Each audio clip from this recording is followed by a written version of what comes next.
मित्रों, आप सभी इस तथ्य से अवगत हैं कि प्रधानमंत्री श्री नरेंद्र मोदी जी के नेतृत्व में भारतीय जनता पार्टी और एनडीए की सरकार निरंतर विकास के नए सोपानों तक भारत को पहुंचाने के कार्य में अहरनिश लगी हुई है।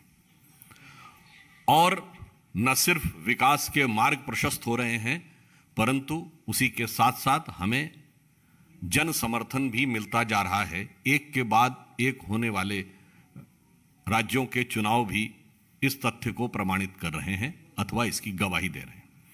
परंतु इस देश में कुछ ऐसे लोग भी हैं जिन्हें जब तक किसी कार्य में विघ्न उत्पन्न करने का मौका न मिले तब तक उन्हें संतोष नहीं होता। यदि चीजें सकारात्मक और सही दिशा में चलती रहें तो उन्हें असुविधा होने लगती है। कांग्रेस पार्टी, मैं मानता हूं कि इसी विघ्न संतोषी मनोवृत्ति की पार्टी है कि जब विघ्न दिखेगा तभी उनके मन में कोई संतोष उत्पन्न होगा, अन्यथा उनके मन में एक छटपटाहट उत्पन्न रहती है। और यह मैं इस आधार पर कह रहा हूं कि भारत की राजनीति में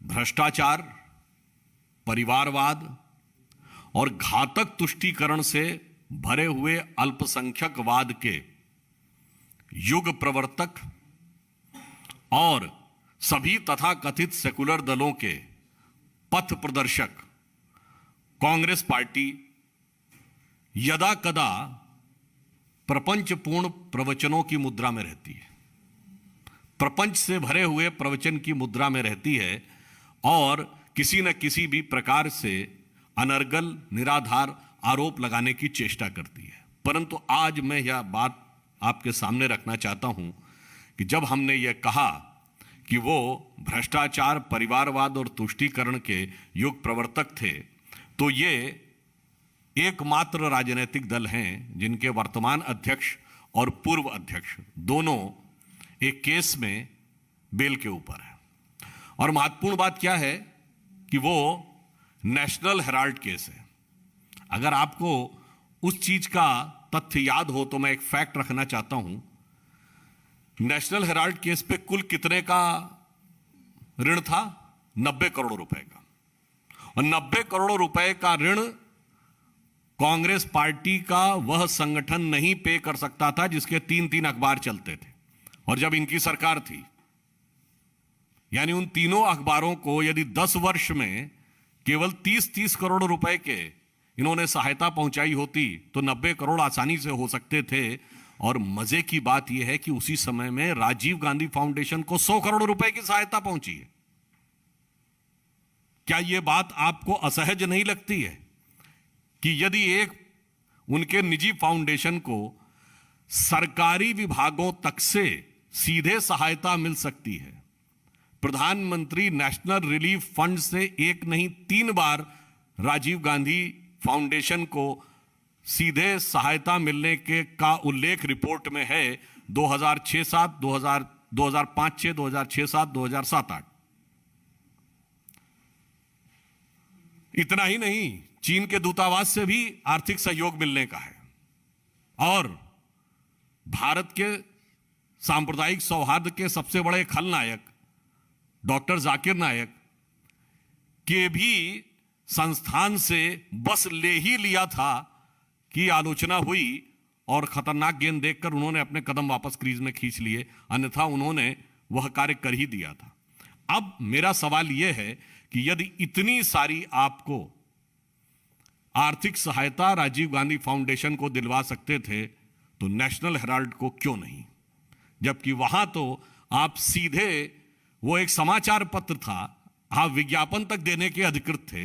इसका अर्थ यह है कि इधर भी धन संचित करना था और उधर एक ऋण की आड़ में एक बहुत बड़ी संपत्ति पर अपना अधिग्रहण करना था।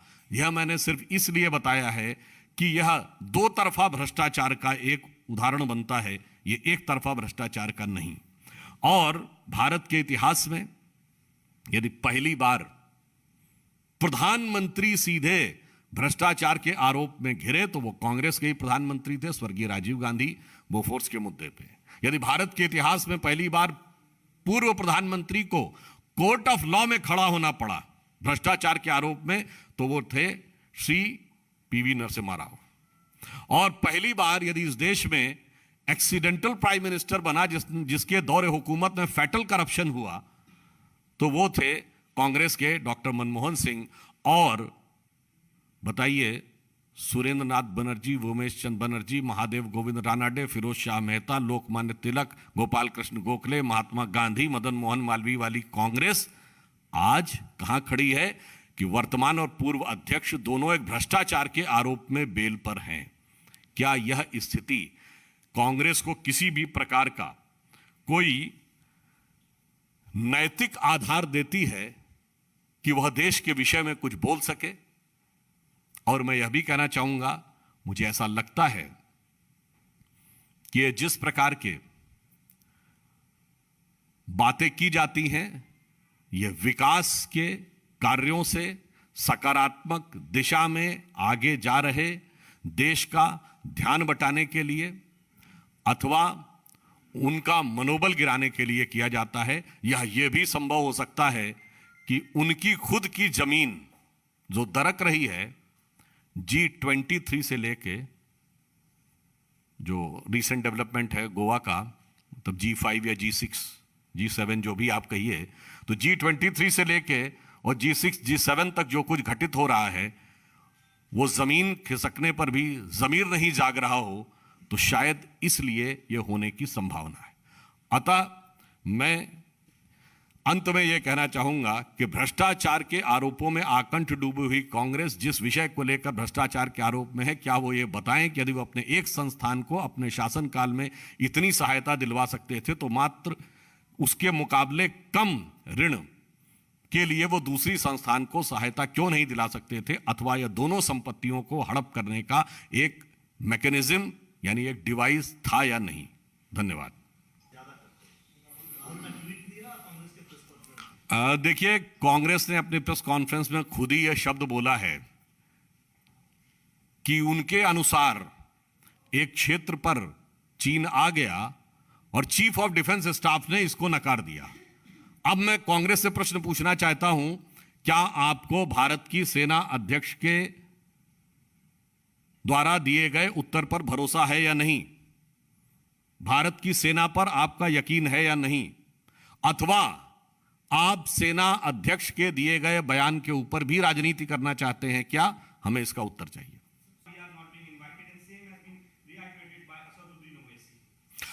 देखिए, as far as that unveiling of the statue is concerned, so only those who were in the official statutory position, they were doing the unveiling, as you have already seen on the news channels.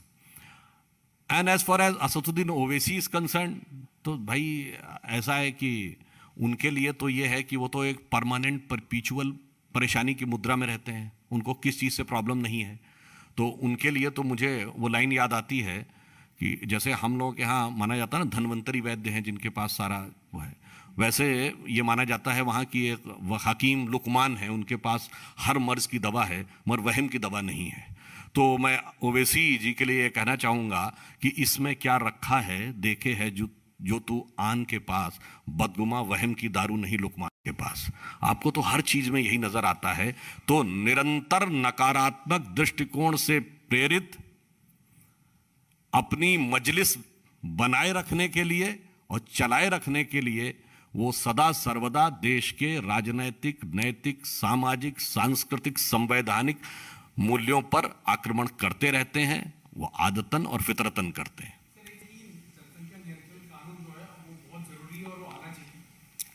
मैं ये कहना चाहता हूं कि जनसंख्या का विषय सिर्फ हमारा विषय नहीं है, ये भारत के हर जागरूक नागरिक का विषय है, क्योंकि इसके साथ हम सबका भविष्य और हम सबका विकास जुड़ा है। तो निश्चित रूप से इसमें देश के जन सामान्य से लेके राजनीतिक दलों को दलगत राजनीति से ऊपर उठकर एक सही दिशा में कदम बढ़ाना चाहिए। देवेंद्र पारसकर जी, इंडिया टीवी। देवेंद्र पारसकर जी, इंडिया टीवी। उसके बाद आपको सूचित देते हैं।